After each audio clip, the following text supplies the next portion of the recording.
Hello everyone, welcome all of you in our classes.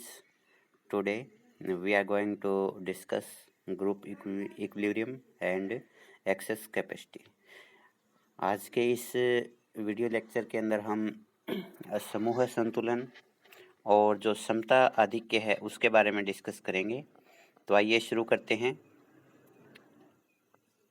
सबसे पहले हम समूह की अवधारणा के बारे में जानते हैं कि समूह जो होता है उसका क्या अर्थ होता है और समूह की जो अवधारणा वो किसके द्वारा दी गई। जब हमने पूर्ण प्रतियोगिता बाजार को किया था तो पूर्ण प्रतियोगिता बाजार के अंदर हमने ये देखा था कि जो वस्तु होती है वो समरूप होती है, यानी सभी जो फर्में होती है वो जो प्रोडक्शन करती है वो एक समान वस्तु का करती है। इसलिए इन सभी फर्मों के समूह को जो हमने उद्योग का नाम दिया था। तो उद्योग जो होता है वो समरूप वस्तु का उत्पादन करने वाली इकाइयों का एक समूह होता है। इसी प्रकार से जब हमने मोनोपोली यानी एकाधिकार को डिस्कस किया तो उसमें हमने देखा था कि फर्म और उद्योग दोनों एक ही होते हैं, क्योंकि प्रोड्यूसर एक ही होता है। आप उसको उद्योग भी कह सकते हो, आप उसको फर्म भी कह सकते हो। तो एकाधिकार के अंदर उद्योग और फर्म के अंदर कोई डिफरेंस नहीं होता। लेकिन जब हम एकाधिकारी प्रतियोगिता की बात करते हैं तो एकाधिकारी प्रतियोगिता जो बाजार होता है उसके अंदर उत्पाद जो होते हैं वो स्थानापन्न होते हैं। स्थानापन्न होने का मतलब है कि एक जो वस्तु होती है उस वस्तु का के स्थान पर जो है दूसरी वस्तु का प्रयोग किया जा सकता है, और ऐसे में हम ये कह सकते हैं कि वहाँ पर जो वस्तु विभेद होता है। तो वस्तु विभेद जो है वो अपूर्ण प्रतियोगिता बाजार की एक महत्वपूर्ण विशेषता है। तो वस्तु विभेद के अंदर स्थानापन्न वस्तुएं होती है, एक के स्थान पर दूसरी वस्तु का प्रयोग किया जा सकता है, और ये जो वस्तुएं होती है प्रत्येक प्रोड्यूसर की उस वस्तु के अंदर दूसरे प्रोड्यूसर के मुकाबले कोई ना कोई भिन्नता अवश्य होती है। वो भिन्नता कीमत को लेकर के हो सकती है, वो भिन्नता जो है वो पैकिंग को लेकर के हो सकती है, वो भिन्नता रंग, रूप, गुण, आकार आदि के आधार पर भी हो सकती है। तो इस प्रकार से उत्पाद विभिन्नता जो है वो एकाधिकारी प्रतियोगिता में पाई जाती है। तो जब हम उद्योग की बात करते हैं तो उद्योग के अंदर समरूप वस्तुओं का समूह होता है, लेकिन एकाधिकारी प्रतियोगिता के अंदर वस्तु समरूप न होकर के स्थानापन्न होती है, उत्पाद विभिन्न होते हैं, उत्पादों में भिन्नता पाई जाती है। इसलिए स्थानापन्न वस्तुओं का उत्पादन करने वाली जो फर्में हैं उनको हम उद्योग नहीं कह सकते। तो ऐसे में जब हम फर्म का संतुलन तो निर्धारित कर चुके हैं, जब उद्योग के संतुलन के निर्धारण की बात आती है तो यहाँ पर हम उद्योग कह ही नहीं सकते। तो ऐसे में हम जो है वहाँ पर समूह के संतुलन की बात करते हैं। ऐसा प्रोफेसर चैम्बरलिन ने कहा है। उन्होंने जो है स्थानापन्न वस्तुओं का उत्पादन करने वाली जो फर्में हैं उनका जो इकाइयाँ है उनके लिए समूह शब्द का प्रयोग किया है।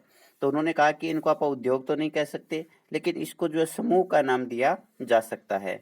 तो ऐसे में समूह की जो अवधारणा है उसका जो संबंध है वो एकाधिकारी प्रतियोगिता बाजार से है, जिसके अंदर स्थानापन्न वस्तुओं का उत्पादन करने वाली इकाइयों को जो है समूह कहा जाता है। इकट्ठा जब हम उनके लिए कॉमन वर्ड यूज करते हैं तो उसके लिए उन्होंने ग्रुप शब्द का प्रयोग किया है।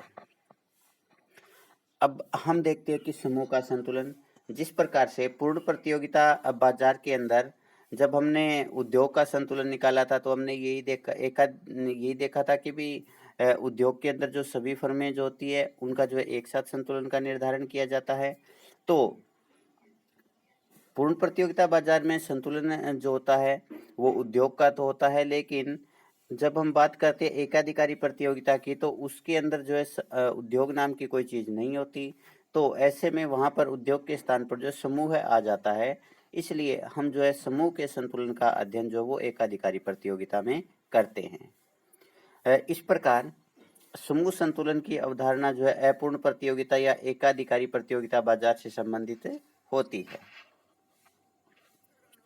अब समूह संतुलन की जो मान्यताएं हैं पहले आप वो डिस्कस करते हैं। सबसे पहली मान्यता ये कि समूह की जो सभी फर्में हैं उनके लिए मांग वक्र एक समान है, यानी उनके अंदर मांग वक्रों में कोई अंतर नहीं है। दूसरा, समूह की जो सभी फर्में हैं उनका लागत वक्र एक समान है। नेक्स्ट है इसके अंदर कि उस समूह के अंदर फर्मों की संख्या बहुत अधिक होती है। तो ऐसे में जो एक फर्म होती है वो अपने निर्णय के द्वारा दूसरी फर्मों की कीमत और उत्पादन को प्रभावित नहीं कर सकती। अब कीमत और उत्पादन को प्रभावित करने के लिए ये आवश्यक होता है कि एक जो फर्म होती है उसका उत्पादन के अंदर जो बहुत बड़ा शेयर होना चाहिए, लेकिन फर्मों की संख्या बहुत अधिक होती है, और एक जो फर्म होती है उसका कुल समूह के उत्पादन के अंदर एक बहुत थोड़ा हिस्सा होता है। इसलिए वो जो है अपने उत्पादन को चेंज करके जो है समूह के उत्पादन की मात्रा को ज़्यादा प्रभावित नहीं कर सकती। इस वजह से जो है वो कीमत को भी प्रभावित नहीं कर सकती। आगे की दीर्घकाल के अंदर जो फर्में होती है वो उद्योग में प्रवेश कर सकती है और उद्योग को छोड़ने के लिए भी स्वतंत्र है। तो जब हम इन मान्यताओं को लेते हैं तो इन मान्यताओं के आधार पर हम जो है संतुलन का निर्धारण करते हैं। आगे समूह के संतुलन का निर्धारण। जब समूह संतुलन का निर्धारण किया जाता है तो समूह के संतुलन के निर्धारण के लिए कंडीशन वही रहेंगी, M R equal to M C होना चाहिए और एम सी जो एम आर को नीचे से कट करे। परंतु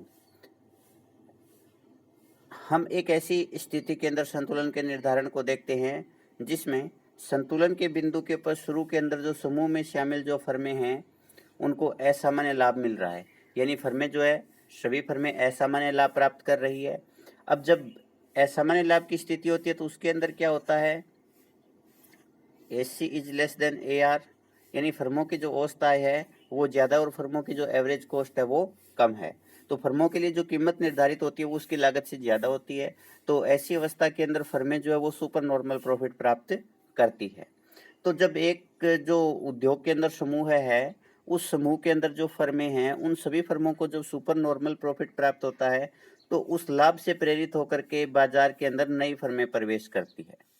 अब सिंपल सी बात है कि जब बाजार के अंदर नई फर्में प्रवेश करेंगी तो उसके कारण क्या होगा कि जो कुल जो मांग है, मान लीजिए कि बाजार की जो मांग है वो 100 इकाइयों की है, पहले यहाँ पर 4 फर्में थी, तो ये जो उत्पादन था वो 100 4 फर्मों में बंट रहा था। लेकिन अब अगर फर्में बाजार में और प्रवेश करेंगी तो वो इस मांग का कुछ न कुछ हिस्सा जो है वो प्राप्त करेंगी, यानी 6 फर्में आ गई। तो उससे क्या होगा कि पहले एक फर्म के हिस्से में जितना ही मांग आ रही थी अब जो है मांग जो है वो पहले से उसकी कम हो जाता है, यानी बाजार मांग के अंदर उसका जो शेयर है वो कम हो जाता है। तो जब शेयर कम होगा तो उसके कारण मांग वक्र जो है वो बाईं तरफ शिफ्ट करेगा, और जब मांग वक्र बाईं तरफ शिफ्ट करेगा तो उसके कारण जो है उसके जो प्रॉफिट है वो कम हो जाएंगे। तो ऐसे में ये जो फर्में हैं वो बाजार के अंदर तब तक प्रवेश करती रहेंगी जब तक कि समूह की सभी फर्मों को सामान्य लाभ प्राप्त ना होने लग जाए। तो जैसे ही फर्मों को सामान्य लाभ प्राप्त होने लगता है उस अवस्था के अंदर बाकी फर्में जो है बाजार में प्रवेश नहीं करेंगी और ना ही कोई फर्म छोड़ करके जाएगी। तो उस अवस्था के अंदर जो समूह है होता है उसमें कोई भी परिवर्तन नहीं होगा। तो जब वहां पर समूह में परिवर्तन नहीं होगा तो उस अवस्था के अंदर जो समूह का संतुलन होगा। तो इस प्रकार से अगर हम देखें तो हम ये कह सकते हैं कि समूह का जो संतुलन है उस अवस्था के अंदर जो है समूह की सभी फर्मों को जो है सामान्य लाभ प्राप्त होता है। अब इसको आप रेखा चित्र के द्वारा देखते हैं। इस रेखा चित्र के अंदर हम देखते हैं कि ओ एक्स अक्ष के ऊपर हमने जो है आउटपुट लिया है और ओ वाई एक्स के ऊपर हमने जो है रेवेन्यू लिया है।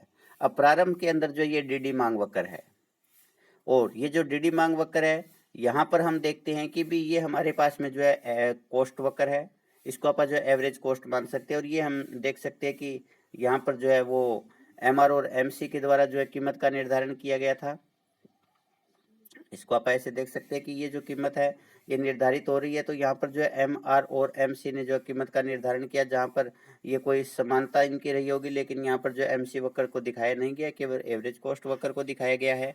तो आप ये मान करके चलिए कि भी एम आर और एम सी ने जो संतुलन का निर्धारण किया वो ओ क्यू मात्रा का किया। तो ओ क्यू मात्रा के संतुलन के ऊपर जो फर्म है उसको जो है सुपर नॉर्मल प्रॉफिट प्राप्त हो रहा है, क्योंकि एवरेज कॉस्ट है वो कम है और इसके जो कीमत मिल रही है वो ज़्यादा है। तो कीमत कितनी ले रही है, ये क्यू ई या आप इसको कह सकते हैं ओ पी कीमत प्राप्त कर रही है, लेकिन इसकी जो कॉस्ट आ रही है वो क्यू ए के बराबर आ रही है। तो इस प्रकार से ये जो एरिया है जिसको आप कह सकते हैं ई पी P1 और A, ये जो एरिया है इस एरिया के बराबर जो है फर्म को सुपर नॉर्मल प्रॉफिट प्राप्त हो रहे हैं। तो ऐसी अवस्था के अंदर जब बाजार में नई फर्में प्रवेश करेंगी और जब बाजार के अंदर नई फर्म में प्रवेश करेंगी तो जो ये प्रेजेंट फर्म है इसका जो है जो हिस्सा है वो कम हो जाएगा, और जब इसका हिस्सा कम होगा तो उसकी वजह से ये देखिए मांग वक्र जो है वो बाईं तरफ आ जाएगा, नया मांग वक्र। और ये नया मांग वक्र जो है, अब जहां पर संतुलन का निर्धारण हो रहा है वहां पर जो है कीमत जो है वो इस जो लागत के बराबर है, यानी ए आर इक्वल टू ए सी है। तो इस अवस्था के अंदर देखिए फर्म को जो केवल नॉर्मल प्रॉफिट प्राप्त हो रहा है। तो जब सभी फर्मों को इसी प्रकार से, क्योंकि सभी फर्मों के लिए मांग और लागत वक्र जो है एक समान है, ऐसा हमने अपनी अजम्पशन में लिया है। तो जब सभी फर्मों के लिए मांग और लागत वक्र एक समान है तो एक फर्म के लिए जो संतुलन होगा वही जो है बाकी फर्मों के लिए भी संतुलन की सिचुएशन होगी। तो इस प्रकार से ये जो सुपर नॉर्मल प्रॉफिट प्राप्त हो रहा था उसकी वजह से जो नई फर्में बाजार में प्रवेश कर रही थी उसकी वजह से जो है बाकी जो फर्में हैं उनका जो है मांग में धीरे धीरे हिस्सा कम होता चला जाएगा, और एक ऐसी स्थिति आएगी जब सभी फर्मों को जो है सामान्य लाभ प्राप्त होने लगेगा। और जब सभी फर्मों को सामान्य लाभ प्राप्त होने लगेगा तो वहां पर जो है एक उद्योग, एक जो समूह है उस समूह के संतुलन का निर्धारण होगा। जैसे मान लीजिए कि शुरू के अंदर जो है दो फर्में बाजार में आई, और दो फर्मों के बाजार में आने की वजह से इस फर्म का जो मांग वक्र केवल यहाँ तक शिफ्ट हुआ। तो अभी भी देखिए ये जो है सुपर नॉर्मल प्रॉफिट प्राप्त कर रही है क्योंकि एवरेज कॉस्ट अभी भी इसकी कम है। तो इस प्रकार से और फर्में बाजार में आती चली जाएंगी, और ये तब तक आती जाएंगी जब तक कि इसका जो मांग वक्र है वो कॉस्ट वक्र को जो है स्पर्श ना कर ले। तो जैसे ही कॉस्ट वक्र और मांग वक्र एक दूसरे को स्पर्श करते हैं वहां पर हमें पता है ए आर इक्वल टू ए सी होता है, और वहां पर जो है नॉर्मल प्रॉफिट प्राप्त होता है। और जब नॉर्मल प्रॉफिट प्राप्त होगा तो वहां पर जो उद्योग का जो समूह का संतुलन है वो निर्धारित हो जाएगा। इसके बाद में आता है कि एक्सेस कैपेसिटी या क्षमता आधिक्य क्या होता है। देखिए क्षमता आधिक्य जो होता है वो जो है अपूर्ण प्रतियोगिता के अंदर मिलेगा ही मिलेगा। तो पहले आप ये जानते हैं कि भी क्षमता आधिक्य क्या होता है, उसके बाद हम ये जानेंगे कि क्षमता आधिक्य जो होता है वो नुकसानदायक होता है या लाभदायक होता है। कोई भी जो फर्म होती है जब वो औसत लागत के न्यूनतम बिंदु पर उत्पादन नहीं कर रही होती, जैसे मान लीजिए कि भी एक फर्म जो है उसके लिए ये जो है एसी है, इसका जो है न्यूनतम बिंदु ये है एसी का, तो ये इसके लिए इष्टतम उत्पादन बिंदु है, ऑप्टिमम प्रोडक्शन लेवल है ये, कि जब कोई भी फर्म इष्टतम जो उत्पादन की अवस्था में होती है तब वो न्यूनतम एवरेज कॉस्ट के ऊपर प्रोडक्शन कर रही होती है। लेकिन मान लीजिए कि फर्म जो है ये प्रोडक्शन इतना कर रही है, इसका मतलब क्या हुआ कि जब फर्म OQ1 का प्रोडक्शन कर रही है तो ये फर्म अपने ऑप्टिमम लेवल के ऊपर नहीं है, यानी जितना इसको न्यूनतम औसत लागत प्राप्त करने के लिए उत्पादन करना चाहिए फर्म उससे जो है कम उत्पादन करती है। तो ऐसी अवस्था के अंदर जब फर्म जो है कम उत्पादन करती है तो उसके कारण फर्म जो है अपनी क्षमता का पूर्ण प्रयोग नहीं कर पाती। अब इसकी जो है कैपेसिटी है वो क्या है, OQ का प्रोडक्शन करने की है, लेकिन एक फर्म जो होती है वो OQ का प्रोडक्शन न करते हुए उससे कम प्रोडक्शन कर रही है, इसका मतलब इसकी जो क्षमता है उसका पूरा प्रयोग नहीं हो रहा। तो जब पूरी क्षमता का प्रयोग नहीं होता है तो इस अवस्था के अंदर हम जो है ये देखते हैं कि क्षमता आधिक्य होता है।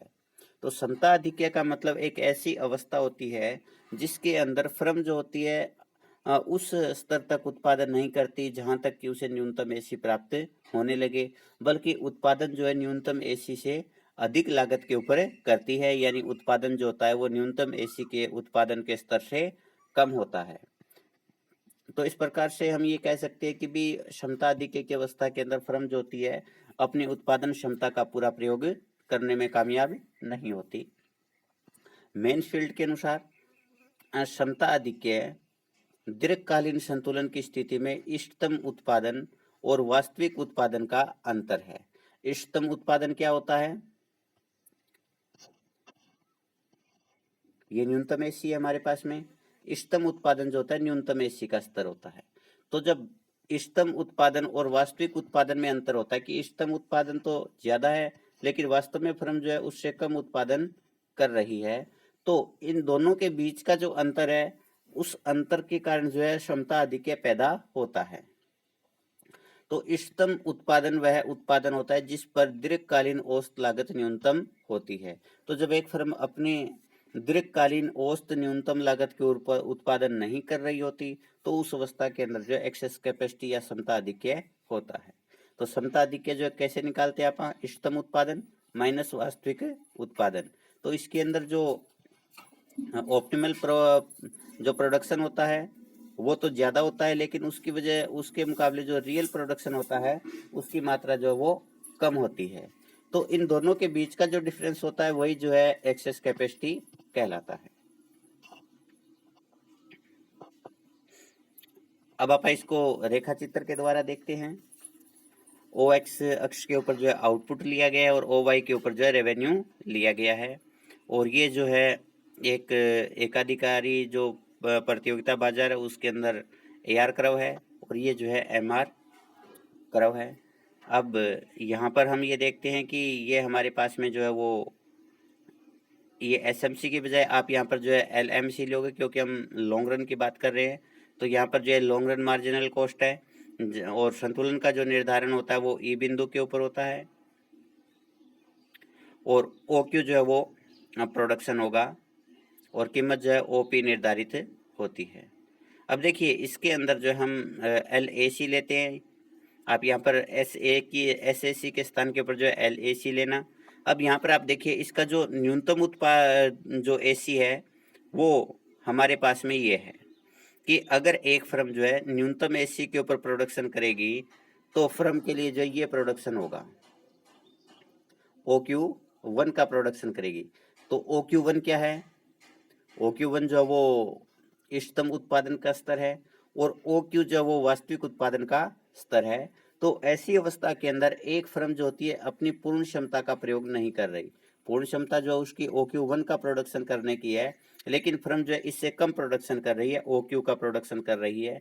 तो इस प्रकार से OQ1 optimum production, OQ real production. तो इन दोनों के बीच का जो ये अंतर है, इन दोनों के बीच में जो ये अंतर है, इस अंतर को जो है वो एक्सेस कैपेसिटी कहा जाता है। क्योंकि जो एकाधिकारी प्रतियोगिता होती है उसके अंदर AR और MR कर्व गिरते हुए होते हैं, इसलिए ये कभी भी जो है न्यूनतम औसत लागत के ऊपर प्रोडक्शन नहीं कर पाएंगे। क्योंकि न्यूनतम औसत लागत के ऊपर प्रोडक्शन करने के लिए आवश्यक है कि जो AR कर्व होता है वो जो है OX के समानांतर होना चाहिए। तो इस अवस्था के अंदर जो होता है फर्म जो है अपनी पूर्ण क्षमता का प्रयोग नहीं कर पाती, जिसकी वजह से यहाँ पर जो है एक्सेस कैपेसिटी जो विद्यमान रहती है। अब आगे जो सवाल पैदा होता है कि क्या ये जो क्षमता आधिक्य होता है ये अपव्ययी होता है या फायदेमंद चीज होती है। देखिए सिंपल शब्दों में हम ये समझते हैं कि एक फर्म जो है जितना उत्पादन करना चाहिए उतना उत्पादन नहीं कर पाती। तो क्या ये एक देश के लिए नुकसानदायक चीज है या एक देश के लिए फायदेमंद चीज है। तो सिंपल सा अगर देखा जाए तो सभी यही कहेंगे कि ये जो है एक देश के लिए नुकसानदायक है, क्योंकि जितना प्रोडक्शन एक्चुअल में करना चाहिए उतना प्रोडक्शन नहीं किया जाता। एक फर्म जो है अपने संसाधनों का पूरा प्रयोग नहीं कर पाती। लेकिन कुछ विचारक जो है वो ऐसे भी है जो इसके विपरीत विचार रखते हैं। तो इस प्रकार से क्षमता आधिक्य को लेकर के दो प्रकार के विचार हैं। एक तो वे लोग जो ये मानते हैं कि क्षमता आधिक्य जो है अपव्ययी है, और दूसरे वो लोग जो ये मानते हैं कि क्षमता आधिक्य जो है वो एक समाज कल्याण के हिसाब से अपव्ययी नहीं है। कि जब हम समाज के कल्याण की देखते हैं, उसकी संतुष्टि की बात को देखते हैं, तो क्षमता आधिक्य जो है वो अपव्ययी नहीं है। तो अब हम इन दोनों के विचारों को जो वो देखते हैं। जो विचारक ये कहते हैं कि क्षमता आधिक्य जो है वो अपव्ययी है, इसके पीछे उनका तर्क ये है कि क्षमता आधिक्य के अंदर समूह की जो फर्में होती है वो अपनी क्षमता से कम उत्पादन करती है। मान लीजिए कि एक फर्म जो है उस अगर वो न्यूनतम एवरेज कॉस्ट के ऊपर प्रोडक्शन करती है तो उस अवस्था के अंदर जो 100 इकाइयों का प्रोडक्शन कर सकती है, लेकिन वो जो है अपनी पूर्ण क्षमता का प्रयोग नहीं करती, वो जो है केवल 90 ही इकाइयों का प्रोडक्शन करती है। तो इस वजह से एक देश के अंदर जो 10 इकाइयों का कम प्रोडक्शन होता है, जिसकी वजह से जो है उस देश के उत्पादन के अंदर कमी होती है, तो उसकी वजह से एक देश को नुकसान होता है। तो ऐसे में उतना ही जो है उत्पादन जो वो कम कर पाएंगे, क्योंकि फर्में अपनी उत्पादन क्षमता का पूरा प्रयोग नहीं कर पाती, उनका कम प्रयोग करती है, उसकी वजह से प्रोडक्शन भी कम करती है। तो इसकी वजह से एक जो देश है उस देश के संसाधनों का कम प्रयोग होता है। कम प्रयोग होने का मतलब क्या है कि कुछ संसाधन बेकार चले जाते हैं, उनका जो है अपव्यय होता है, और इस अपव्यय के कारण जो है एक देश को नुकसान उठाना पड़ता है। तो इस प्रकार से जब एक देश को जो है उत्पादन क्षमता उत्पादन आधिक्य की वजह से कम प्रोडक्शन प्राप्त होता है, तो उसके कारण जो है ये उत्पादन क्षमता जो है वो आधिक्य जो है वो एक देश के लिए नुकसानदायक चीज है। अब नेक्स्ट कुछ विचारक ऐसे हैं जो ये कहते हैं कि ये जो क्षमता आधिक्य है ये अपव्ययी नहीं है। यानी इसका जो है एक देश के जब आप संतुष्टि की बात करते हैं, जिन्होंने ये कहा कि एक देश को जो नुकसान होता है, उन्होंने अपने विचार जो है आउटपुट को लेकर के रखे हैं। जो विचारक ये मानते हैं कि इसके कारण उत्पादन क्षमता जो उसके कारण जो है पूरा यूज न होने की वजह से जो है एक देश को जो है नुकसान नहीं होता, उनका विचार ये है कि हम जो है समाज की संतुष्टि के दृष्टिकोण से सोचते हैं। तो समाज के दृष्टिकोण से जब वो सोचते हैं तो वो अपने जो है बात के पीछे ये तर्क देते हैं कि जब एक देश के अंदर, जैसा कि केल्विन लैंकास्टर ने कहा है कि अपूर्ण प्रतियोगिता की वजह से जो है उपभोक्ताओं को अनेक प्रकार की वस्तुएं उपलब्ध होती है, क्योंकि ये जो क्षमता आधिक्य है ये अपूर्ण प्रतियोगिता बाजार के अंदर पाया जाता है, और अपूर्ण प्रतियोगिता बाजार की वजह से जो है वस्तु विभेद होता है, और जब वस्तु विभेद होता है तो उसके कारण जो है अलग अलग प्रकार की वस्तुएं बाजार में उपलब्ध होती है। तो इसके कारण जो है उपभोक्ता जो है उनको उसकी रुचि के हिसाब से, पसंद के हिसाब से जो है वस्तुओं के अलग अलग ब्रांड उपलब्ध हो जाते हैं। तो जब एक उपभोक्ता के सामने उसकी पसंद के ब्रांड आते हैं तो जो उनका बेशक कम मात्रा में प्रयोग करे तो भी उसको जो है ज्यादा संतुष्टि प्राप्त होती है। जैसे मान लीजिए कि भी आप को ये कहा जाता है कि भी आप रसगुल्ले खाओ, रसगुल्ले आपके सामने रख दिए 10, लेकिन आपको रसगुल्ले पसंद नहीं है, आपको जो जलेबी पसंद है, तो आपको 10 रसगुल्लों की बजाय अगर जलेबी एक भी मिल जाए तो संतुष्टि ज्यादा होगी, क्योंकि वो आपकी पसंद की चीज है, बेशक आपको कम मिल रही है। तो इसी प्रकार से अपूर्ण प्रतियोगिता बाजार के अंदर भी जो है वो बेशक क्षमता आधिक्य हो, लेकिन उपभोक्ताओं को उनकी रुचि, उनकी पसंद के हिसाब से जब वस्तुएं मिलती है तो उनको जो है अधिक संतुष्टि प्राप्त होती है, और जब उनको अधिक संतुष्टि प्राप्त होगी तो उसके कारण जो है समाज कल्याण में वृद्धि होती है। तो इस प्रकार से जो विचारक जो है वो संतुष्टि के दृष्टिकोण से, समाज कल्याण के दृष्टिकोण से सोचते हैं, वो ये कहते हैं कि समता आधिक्य जो वो अपव्ययी नहीं है बल्कि लाभदायक चीज है, इससे समाज के अंदर जो संतुष्टि में वृद्धि होती है। और जो केवल उत्पादन के दृष्टिकोण से सोचते हैं वो ये कहते हैं कि क्षमता आधिक्य की वजह से जो आउटपुट कम होता है, एक फर्म जो है उसकी क्षमता का पूरा प्रयोग नहीं होता, जिसकी वजह से एक देश के संसाधन जो है व्यर्थ चले जाते हैं। इसके कारण जो है क्षमता आधिक्य जो है वो अपव्ययी है। अब हम जो है आत्मनिरीक्षण देखते हैं, सेल्फ असेसमेंट, कि अब तक हमने ये जो टॉपिक किया है उस टॉपिक के अंदर जो है आपको कितना कुछ समझ में आया है। ये जब आप इन क्वेश्चन को पढ़ोगे, इनके जब आप जवाब दोगे या अपने दिमाग के अंदर इनके क्वेश्चन के जो कॉन्सेप्ट है वो क्लियर होंगे, तब हम ये मानेंगे कि भी हमारे जो है कॉन्सेप्ट क्लियर हो गया। और अगर इनमें से कोई भी क्वेश्चन थोड़ा डाउटफुल लगता है आपको कि भी इसका आंसर नहीं आ रहा, तो आप जब उसको दोबारा से जो है देखिएगा, उसको दोबारा से टॉपिक को समझने की कोशिश कीजिएगा। बहुत ही एक आसान सा टॉपिक है, और थोड़ा सा भी अगर आप इसको ध्यान से देखोगे तो आप आसानी से इसको समझ पाओगे। तो पहला, समूह है और उद्योग में क्या फर्क होता है, इस क्वेश्चन का आपको जवाब देना है। दूसरा, क्षमता आधिक्य क्या होता है, और नेक्स्ट है कि क्षमता आधिक्य के अंदर उत्पादन क्षमता का पूरा प्रयोग नहीं होता, लेकिन फिर भी ये जो लाभदायक क्यों है। यानी अपनी उत्पादन क्षमता तक कोई फर्म जो है वो पूरी उत्पादन क्षमता तक प्रोडक्शन नहीं कर पाती, लेकिन फिर भी जो है ये स्थिति जो है लाभदायक क्यों हो सकती है। तो इन तीनों क्वेश्चन के अगर आपको जवाब आते हैं तो आप मानिएगा कि भी ये जो है आपका कॉन्सेप्ट है वो क्लियर है। तो इसी के साथ अपना ये टॉपिक है वो समाप्त होता है। धन्यवाद।